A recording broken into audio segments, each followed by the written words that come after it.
নমস্কার, আমি সৌপ্তিক। কমার্স কোচিংয়ের এভরি সানডে একটা ডেমো ক্লাস হয়, আর সেই প্রত্যেকটা ডেমো ক্লাস আমি অ্যাটেন্ড করি।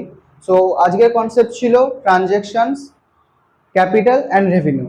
আমি যতটা শিখেছি আমি সেটা বোঝানোর চেষ্টা করছি। সো ফার্স্ট বেসিক্যালি আমাদের জানতে হবে ট্রানজ্যাকশন হচ্ছে, যে কোনো বিজনেস করতে গেলে আমাদের ট্রানজ্যাকশন করতেই হবে। ট্রানজ্যাকশনের হচ্ছে দুটো ভাগ, একটা ক্যাপিটাল, একটা রেভিনিউ। সো সেকেন্ডলি আসছি, ক্যাপিটালেরও দুটো ভাগ আছে, একটা হচ্ছে ক্যাপিটাল রিসিপ্ট, একটা ক্যাপিটাল পেমেন্ট।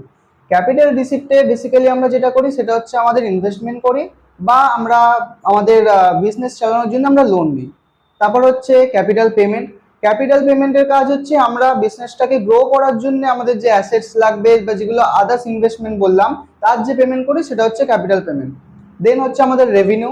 রেভিনিউতে হচ্ছে বেসিক্যালি আমরা পেমেন্ট করে আমরা যে বিজনেস থেকে আমাদের যে প্রফিট আসছে বা কোনো পার্টনারশিপ থেকে শেয়ার পাচ্ছি অর ডিভিডেন্ড, সো এটা হচ্ছে আমাদের রেভিনিউ রিসিপ্ট। আর দেন হচ্ছে রেভিনিউ পেমেন্ট। এবার আমাদের বিজনেস চালানোর জন্য আমাদের অনেক বিল পে করতে হয়, যেমন রেন্ট নিলে rent pay, electric bill, etcetera etcetera. So এইগুলোর মধ্যে দিয়ে আমরা বুঝতে পারি যে একটা বিজনেস চালানোর জন্য যতটা আমাদের ক্যাপিটাল ইম্পর্টেন্ট ততটা আমাদের রেভিনিউ ইম্পর্টেন্ট। Thank you.